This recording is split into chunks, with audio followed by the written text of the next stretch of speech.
Hey everyone, today I'm going to share one of my maybe out of body experiences or perhaps some type of time slip or portal.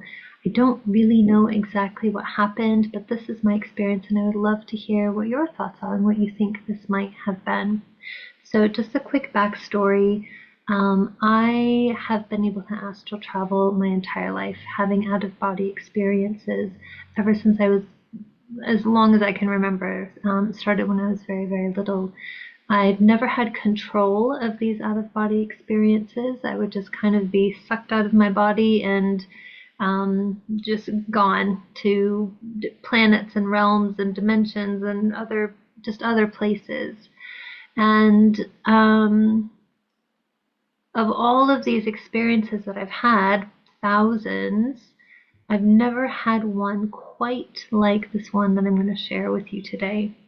So, back in about 2009, maybe, I was living in Vermont and I had just put my kids down for a nap. They were little at the time, maybe like baby and two-ish or something like that, or three and one, tiny, tiny, tiny. And it was a late spring day in Vermont. It was really nice out. It was sunny. I was wearing a tank top and shorts. And after I put them down for a nap, I was just kind of cleaning the house. And I was in my bedroom, cleaning the bedroom, and this bright white light started to form in the room, inside the room, like a portal. Now, side note here, I've seen this white light many times when I would astral travel or have an out of body experience, but always with my eyes closed. I would see like the blackness with my eyes shut, and then a white sliver of light would appear, and then it would just kind of like expand and grow, and then I would move into it. This was eyes open physically in the room that I was in. As this light started to open, or this portal, or whatever it was, my physical eyes were forced shut. I felt around for the bed. I sat down and I was taking my fingers, putting them into my like eyelids and trying to pry my eyes open, and I couldn't. And they were just like glued shut. And then, like that, I was standing outside and it was dark. And I was still in my tank top and shorts. And even in the summertime, once it's night and you're in the mountains, it's still quite cold. So I had this chill. I could just feel goosebumps all over my skin. I could feel the dirt road under my feet, every single like stone and piece of dirt. It was one of the things that I focused on and really remembered. And kind of as I'm taking in this scene in shock, wondering where I am, I'm somewhere in the mountains, likely in Vermont, because there was a wooden covered bridge on the road right in front of me. So I'm freaking out. My kids are home, sleeping alone. Some time has passed because suddenly it's nighttime. And so I just start running, and I start running through that covered bridge, hoping that I can figure out where I am on this road and find my way home. And as I'm getting through the bridge, I'm running slower and slower and slower. And just as I get to the mouth of that bridge, I'm unable to move anymore. And for support, I just take my hands and I put them on like a wooden beam, and I slide myself to sit down. And I'm just sitting there in shock and panic. And not long after I sit down, I hear footsteps. And on the other side of the bridge where I had just come from, a man starts walking. He's like typical old farmer guy, walking down the road at night. And he starts walking through the bridge, and about halfway through the bridge, he spots me and he jumps back, completely startled, as if he had seen a ghost, me being the ghost. And he kind of jumps back, really scared, takes a moment for himself, and then leans forward and is like, "Are you okay?" And as soon as he asks that, this black figure, like a there were no features to it. It was just black, but there was a head and arms and shoulders, and it just kind of crawls up over his shoulders, and like I can tell it's looking at me even though there's no eyes. Jump scare.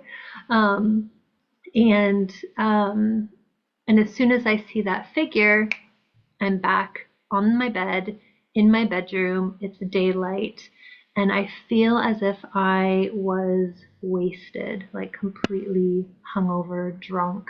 Everything was really blurry. I couldn't see anything. I felt like I was spinning.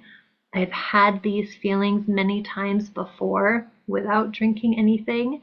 It took a minute for my eyes to adjust, and as they were adjusting, my hands were burning. They felt like they were on fire.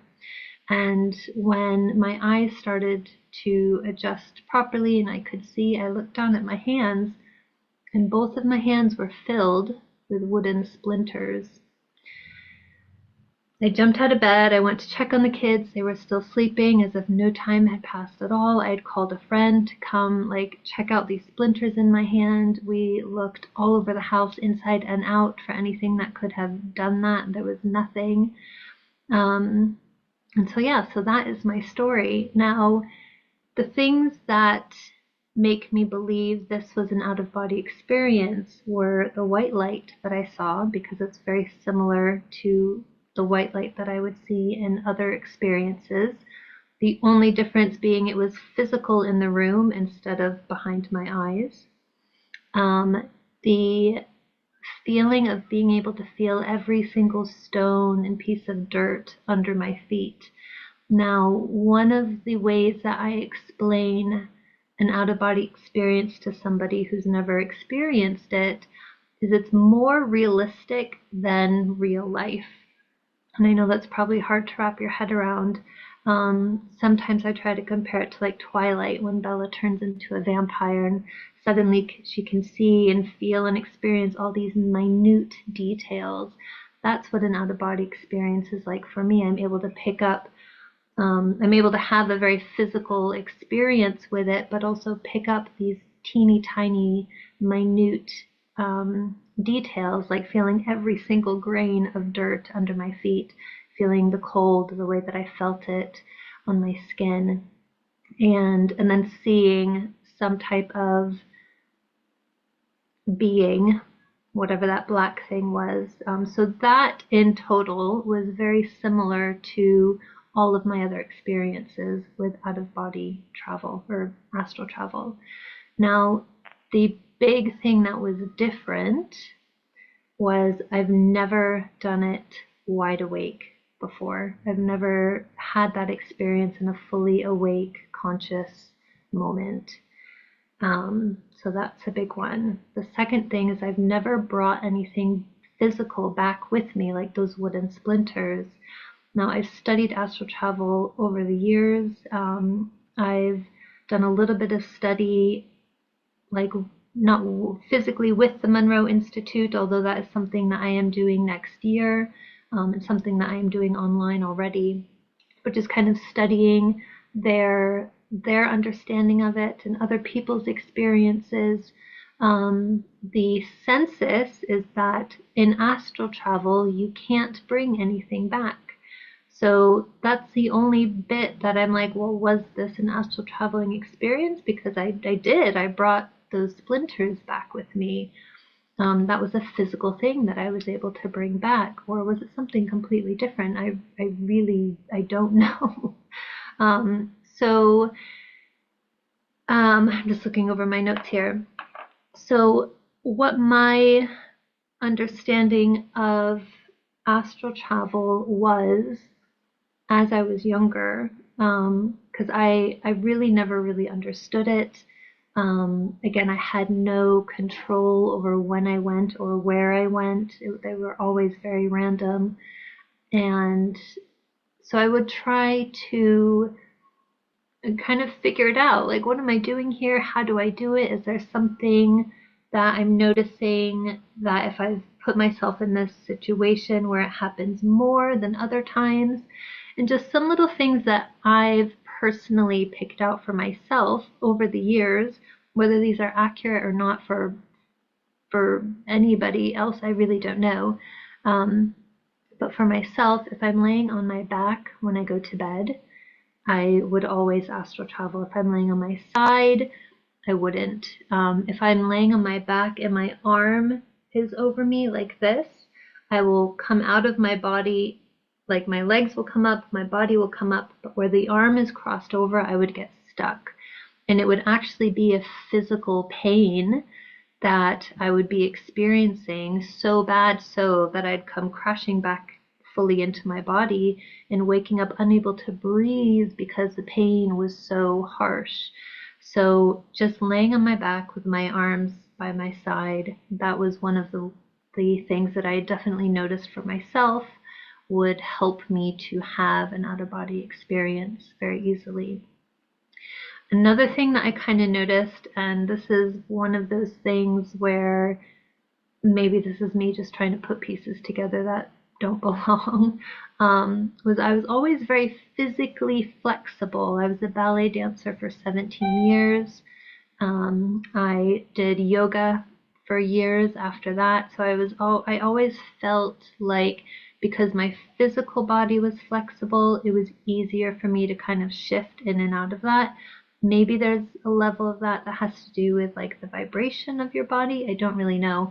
I'll tell you now, I can't even touch my toes these days, and I have not astral traveled in about 12 years. So this is by far the longest span I've ever had without being able to have these experiences. And I am actively trying to figure out how I can have an experience like this again, but with control. So another thing that may or may not have anything to do with this was I was always a vegetarian, and so a lot of the food that I ate was just kind of fruits and veggies, and my diet was very light, which made my body feel very light.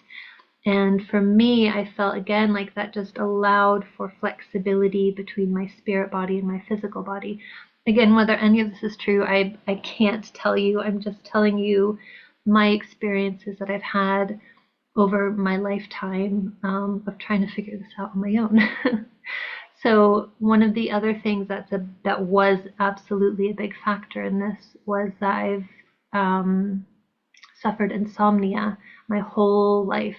If you ask my mother, she swears that I stopped sleeping when I was 16 months old. I had a sleep study done on me when I was like, I don't even know how old I was, probably between the ages of 8 and 12. And I remember the room, I remember the experience, I remember thinking, like, after they connected me to all of these wires and stuff, thinking like there's no way I'm gonna sleep. Like I already can't sleep and I'm hooked up to these things, like there's no way I can sleep. And I didn't sleep at all that night. But I remember in the morning them saying that my body was sleeping or laying so still that it was tricking my brain into believing that I was asleep, even though my brain was not shutting off. My body was shutting off. And I always thought that was really kind of weird. And I even thought of it almost like a superpower for a while. Like I could trick my body into thinking I was asleep when I wasn't. I didn't think anything of that again for years and years and years and years. Now I'm going to kind of jump around a little bit here. So I have been exploring the Monroe Institute recently, and I've been doing a couple of their online courses, and I've downloaded their app, and I'm doing their meditations in their app. And I've kind of gone down the rabbit hole. I've listened to all the podcasts and doing their YouTube channel and everything like that. And one of the things that kind of shook me to my core was, if you don't know what the Monroe Institute is, that's a whole other video, but basically one of the things that they do is they teach you how to have out-of-body experiences. So that's one of the many, many, many things that they do. So I was doing one of these mini courses, and they have these different focus levels. So focus 10 is kind of like the base level where you start at to go into deep relaxation. And at that focus, they say that's where you go, where your mind is awake and your body is asleep. And that's the first step into reaching the out of body experience. When I heard that, I was just like, oh my God, like it makes so much sense. That's what I was naturally doing all my life. My body was, or my mind was awake and my body was asleep. So that was really, really interesting. So I know for a fact that having some type of insomnia is definitely played a role in that. Now I know that you can take control of that through meditations, through different frequencies and binaural beats and stuff like that. I no longer suffer insomnia the way that I used to. It's much more random and spread out, which is quite nice. So some of the other aspects is I've always been very right-brained, not a very logical person ever. I've always been the kid who's seen ghosts, who's traveled to other dimensions and other realities, who's had experiences with aliens and entities and all of those things.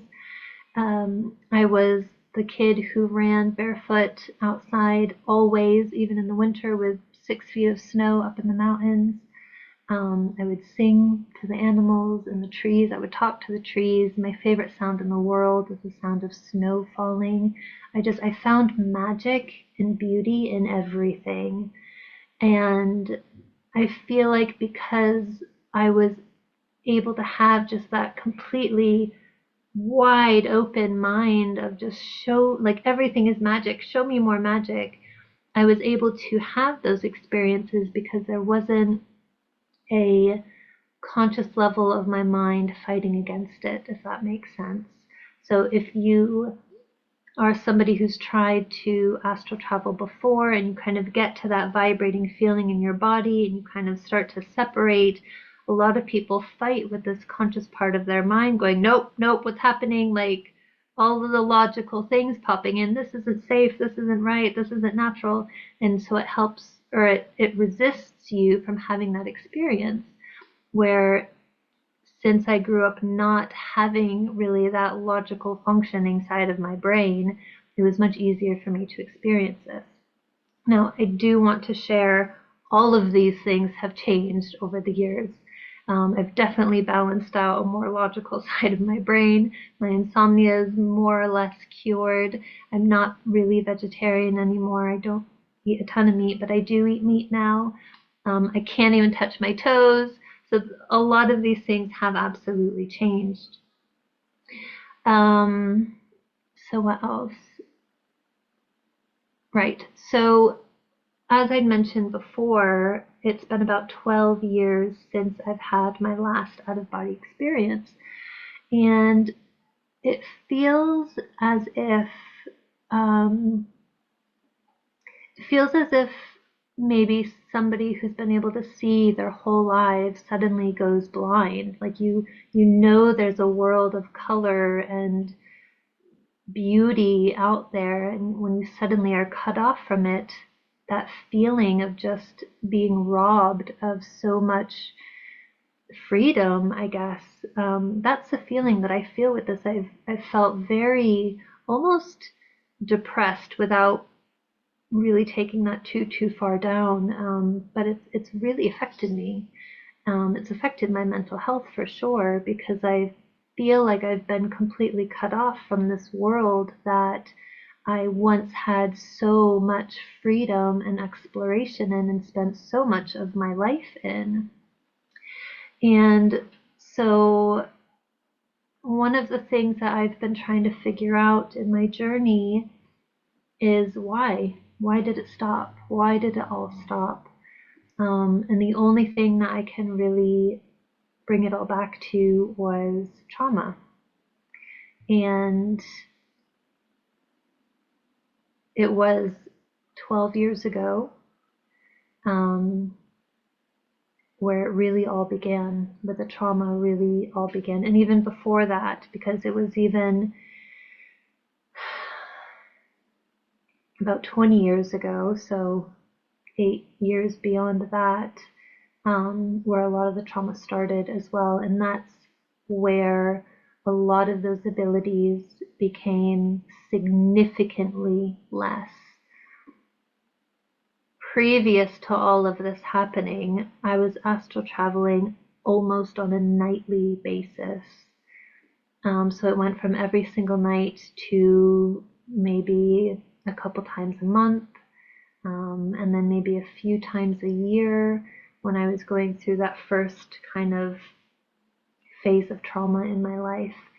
When I went into the second phase of trauma, it became too much, and I'm assuming I just put up all of those walls to keep myself safe. And so I've been on a huge healing journey anyway, for the last 20 years through different therapies and different healing modalities, both myself studying them and practicing them on myself and my clients, as well as receiving them from shamans and healers and doctors and therapists and all of the things. And I feel like I've been right at the edge of breaking through, but I haven't been able to yet. And it's been very frustrating because I feel like I'm just right on the edge, and I've been right on the edge for years, and I'm not, there's something missing in taking that final step forward to have these experiences again and release whatever it was that was holding me back. So I have heard about the Monroe Institute years ago, like when I was a teenager. And I think it had to have been around like the Stargate project that they were doing, which had to do with like CIA and military being trained for remote viewing, to like spy on the Russians or whoever it was. And in my head, when I first heard of that, it was like MK Ultra level, like it's top secret, only military and like top secret personnel. Like that's not something that normal humans can go and do and explore. And it wasn't until just last year, or maybe even just several months ago, that I've learned that's not the case. And anybody can go to the Monroe Institute and learn all of these things. So for the past couple months, I've been studying their online courses that they have available, doing all of the work, listening to the meditations every day, and I am breaking through. And one of their, well, not one of, the basis that their work is on the science of frequencies and binaural beats, and just what that does to your brain to allow you to have these experiences. So I'm super excited. I'm like, this is great. I haven't fully broken through yet, although I have been having more lucid dreams, which is very exciting, because that's another thing that I was having very frequently before and haven't really had as many since. I do still lucid dream now and again, but not like I used to. And since I've been doing the Monroe stuff, I've had probably 5 or 6 lucid dreams. So say I've discovered them 6 months ago, about one a month at this point. But it was more like there wasn't anything the first month, and then there was like one, and then like, they've been building. So I am going to the Monroe Institute for a residential for their Gateway Voyage next year, and I'm so excited, and I want to take you on this journey with me and just kind of share with you the experiences that have led me up to this point, and then what my experience will be like at the Monroe Institute, and if in fact it is what I need to open up that door that's been closed. So thank you for sharing, or thank you for listening, and yeah, I hope you come along on the journey with me. And if you have any ideas of what these experiences were that I was having with the out-of-body experience and the splinters, um, or if you've had something similar where you've traveled and you've physically brought something back, I would love to hear it. So let me know, and I will catch you on the next video. Bye.